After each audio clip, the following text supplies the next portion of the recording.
الكريم أما بعد أعوذ بالله من الشيطان الرجيم بسم الله الرحمن الرحيم قد كان لكم آية في فئتين التقاتا فئة تقاتل في سبيل الله وأخرى كافرة يرونهم مثليهم رأي العين والله يؤيد بنصره من يشاء إن في ذلك لعبرة لأولي الأبصار صدق الله العظيم. اما بعد، اللہ سبحانہ وتعالیٰ ارشاد فرماتے ہیں قد کان لکم آیتن، تحقیق کہ تمہارے لیے نشانی ہے فی فئتین التقاتا، دو گروہوں میں جو کہ آپس میں ٹکرائے. فئتن، ایک جماعت، تقاتل فی سبیل اللہ، اللہ کے راستے میں لڑ رہی ہے، وأخرى کافرۃ یرونہم، اور دوسری کافر ہے اور وہ ان کو دیکھتی ہے، مثلیہم، دو گنا، رأی العین، آنکھوں کا دیکھنا. واللہ یؤید بنصرہ من یشاء، اور اللہ تائید فرماتا ہے اپنی مدد سے جس کی چاہتا ہے. ان فی ذلک لعبرۃ لأولی الابصار، بے شک اس کے اندر عبرت ہے اولی الابصار، دیکھنے والوں کے لیے. عرض یہ ہے کہ جب اللہ سبحانہ وتعالیٰ نے ارشاد فرمایا کہ ان الذین کفروا لن تغنی عنہم اموالہم ولا اولادہم من اللہ شیئا اولئک هم وقود النار، گزشتہ کل والی آیات، یہ ایک تمہید ہے ایک ایسے واقعے کی طرف کو جو کہ یہود کی طرف سے واقع ہوا. جنگ بدر ہونے والی تھی، یہود مدینہ طیبہ میں رہتے تھے، بستے تھے. یہود کی تاریخ ایسے ہے کہ ایک بادشاہ ہے جس کا نام تھا تبہ اسد ابن ملیک. یہ شخص یمن کا بادشاہ تھا اور قبیلہ حمیر کا فرد تھا، نیک پارسا تھا.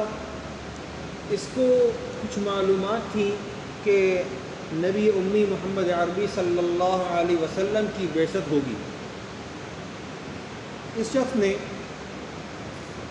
جب یہ جان لیا کہ نبی علیہ السلام کی بعثت ہوگی تو اس نے اور یہ بھی پتہ تھا کہ اس کو کہ مدینہ منورہ تشریف لائیں گے، یثرب تھا اس زمانے میں، مدینہ منورہ تشریف لائیں گے اور مدینہ والے ان کی میزبانی کریں گے.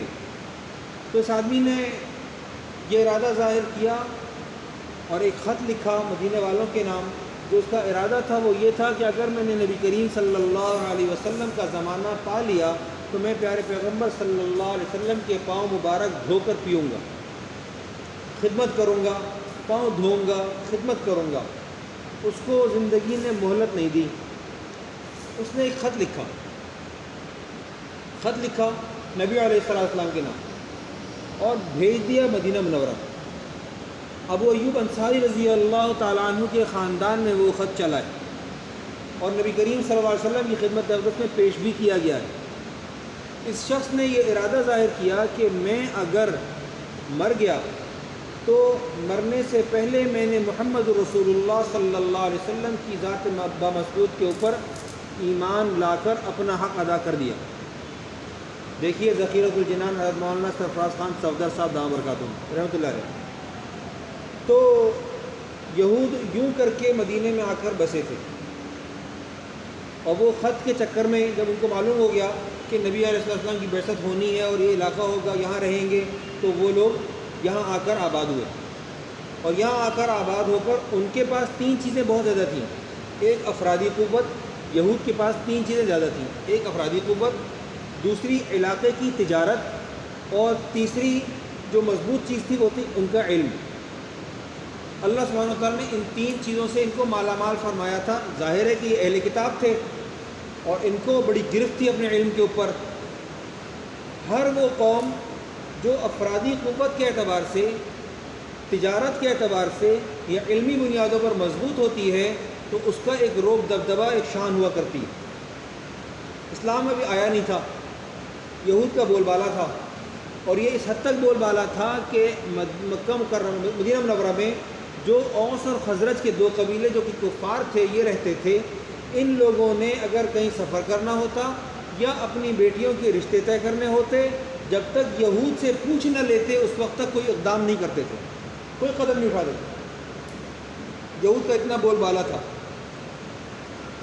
اور جب بدر کا واقعہ ہونے لگا تو بدر میں ان لوگوں نے مسلمانوں کو نشانہ بنایا، خاص طور پر وہ شخص جس کا نام کعب ابن اشرف یہودی تھا، یہ یہودیوں کا پادری تھا۔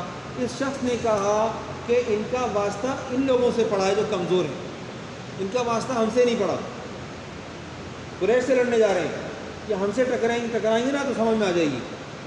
اللہ سبحانہ و تعالیٰ نے مسلمان کم تھے، ان کی امداد فرمائی اور ان کا بول بالا فرمایا۔ جب یہ علم بلند ہوا اس وقت میں ان یہودیوں نے یہ الفاظ ادا کیے تھے۔ دیکھیے قرآن پاک کیا کہتا ہے، قرآن پاک کہتا ہے کہ جب اللہ سبحانہ وتعالیٰ لقد نصرکم اللہ ببدر وانتم اذلہ، تم کمزور تھے، اللہ نے بدر میں تمہاری مدد کی۔ یہاں کہتے ہیں واللہ یؤید بنصرہ من یشاء، اللہ اپنی مدد سے جس کی چاہتا ہے تائید فرماتا ہے۔